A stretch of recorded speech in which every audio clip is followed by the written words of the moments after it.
Do you have a go-to Swenson's order? Double cheeseburger with everything. We're all about the everything, with the onion rings in the California. Okay, good to know. I'm a Galley Boy fan. I like how psychotic it is, but I want to say something controversial. I prefer the Sky High at Skyway to the Galley Boy. This interview's over.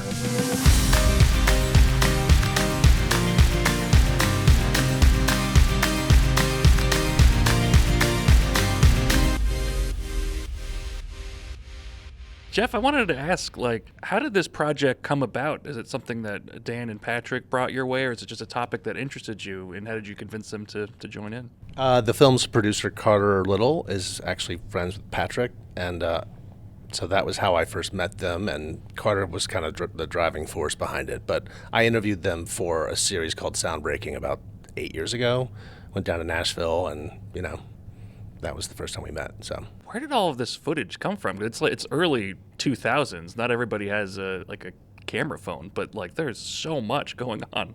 We had over 500 hours of footage to draw from, and it took a while for all of it to sort of come bubbling to the surface, but it was pretty amazing to have that kind of material to work with, and I don't know how they knew when they were so young to have people film them or photograph them. I think it just happened naturally, but the archive is really pretty great. It happened naturally because I think both of us would attempt to bring a camera on the road, but we would give it up after a day or two. So none of the photos came from us, I don't think. So, but on the first tour, my brother came along, and he took a lot of photos on that first van tour. Also, our early supporter, Peter Relic, took a lot of early photos. But it was a super big adventure, the first early years of touring around in the van, getting to go to cities we'd never been to.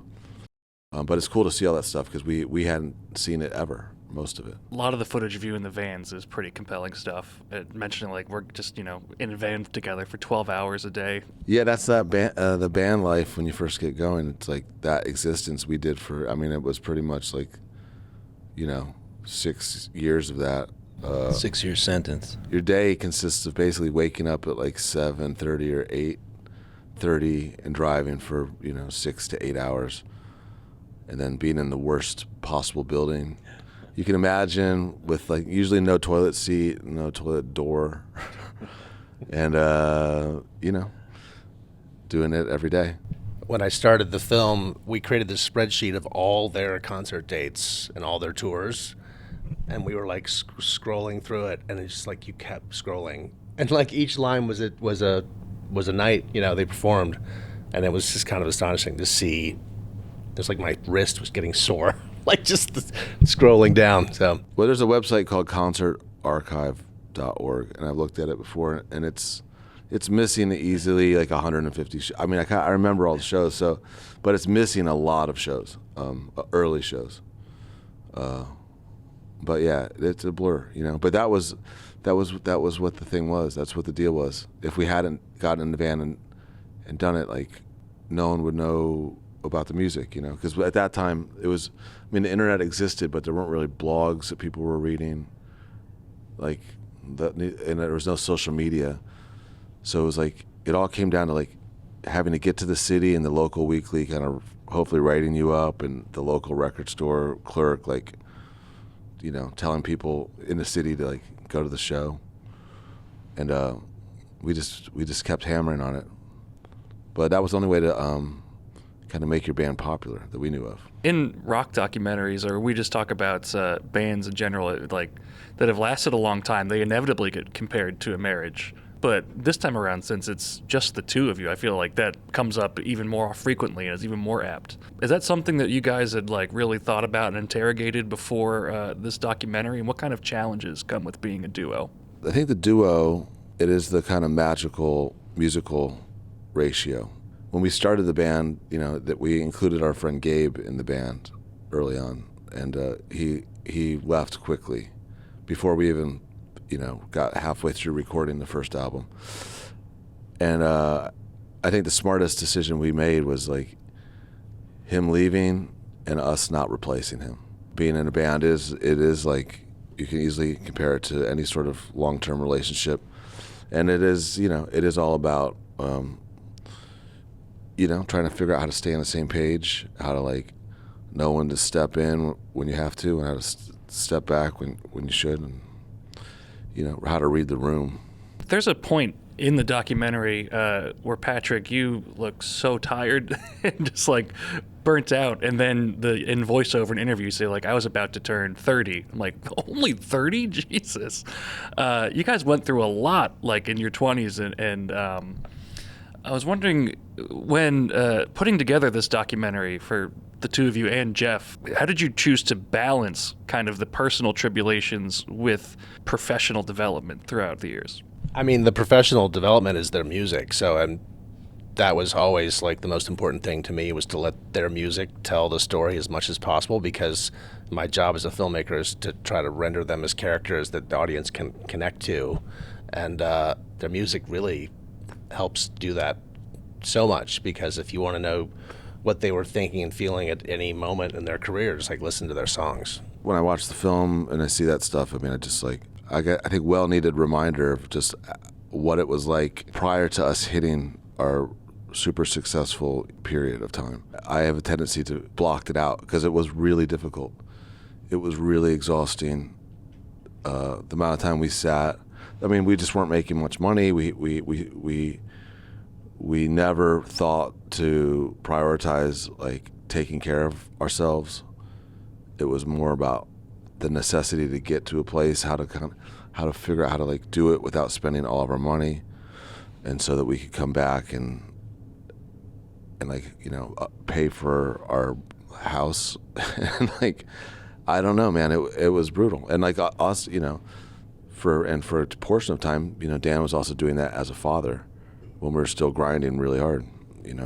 Yeah, I mean, it was inhumane, really. I'm just glad we documented it as much as we did.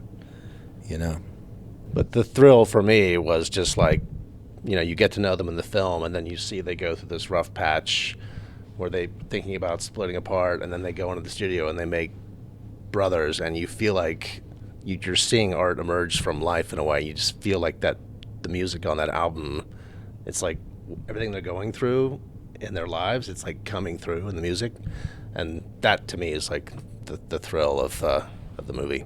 Yeah, I think we were totally exhausted by the time we got to that making the album Brothers. But the one thing that had kind of changed is that we had taken a little break while Dan did his solo record. So actually, he didn't take a break at all. He just grinded all the way through.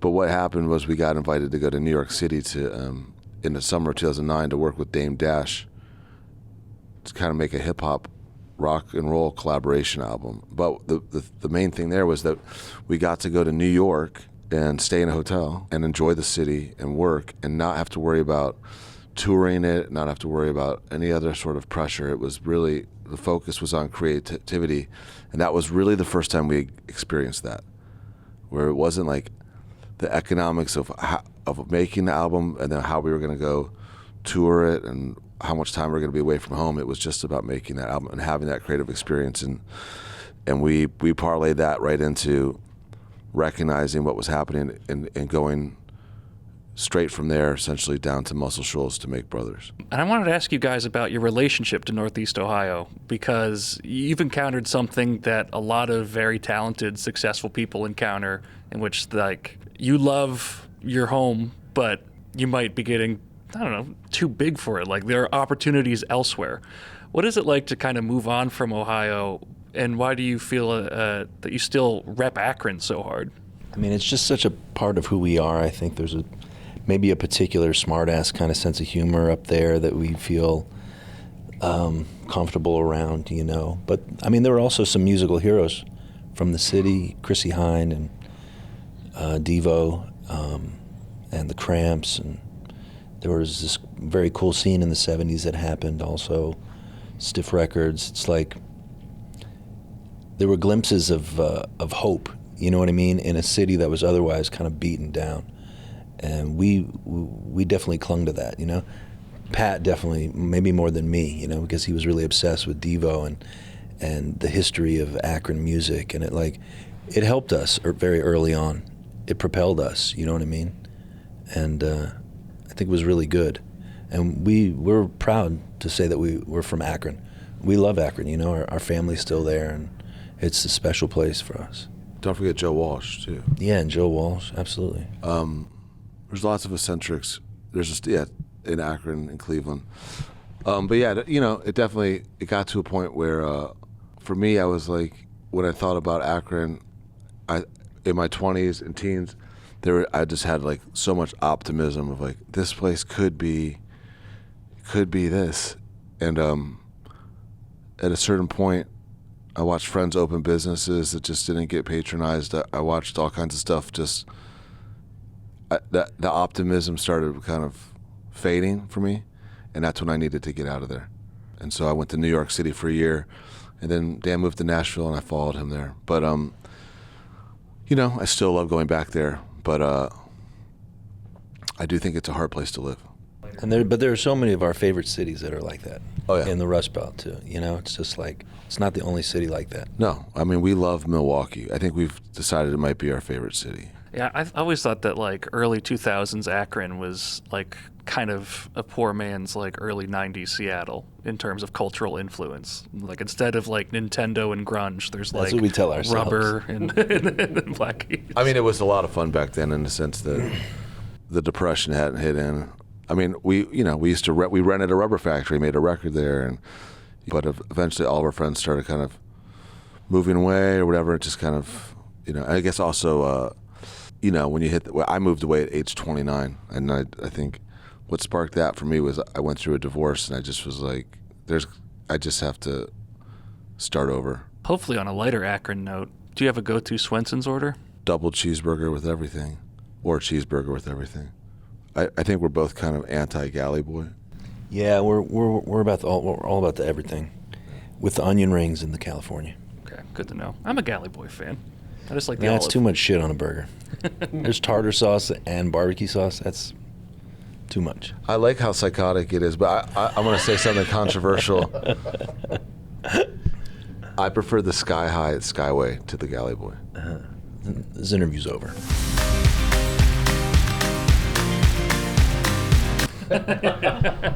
Dude, when's the last time you had one? I've never had one, actually. Yeah, see? Trust me on this. They got crinkle fries. I could never go over there. Dude, fuck the fries. And also, if you order Swenson fries or Skyway fries, something wrong with you. I should be writing this down. How important has your senses of humor been to your career? Because we're on the verge of another album now, and you're rolling it out in a very creative, funny way on social media. I mean, Dan and I love comedy. Dan, Yeah, I mean, our favorite music documentary is Spinal Tap. our first video that we got to make, we asked David Cross to direct it, and he directed it. And then in classic Black Keys fashion, the label we were on sued the other label we were on, and no one serviced the video for a year. They forgot that it existed. That was for 10 a.m. Automatic. And then probably finally, Jeff, how helpful is it to have access to Black Keys music when you're cutting together a Black Keys documentary? Because there's a moment during like when Brothers is taking off and there's like a success montage, and you're like, man, a song from Brothers would really kill here, and it does. We we use I think 48 of their songs. So I think it's the greatest thing about the film is, like I said, the music drives the story, and it really captures all these moments in their lives and reveals like what they were going through at every step of the way. And there are times where the music kind of like comments on what's happening in a way, and the lyrics very subtly. So yeah, I mean, It's incredible, really. More music supervisors should take note. so yeah, I mean I think it's the thing where I'm proudest of about the film. It's just like we really put their music front and center. Thanks so much for stopping by. Thanks for today, having guys. us. Yeah, thanks for taking time.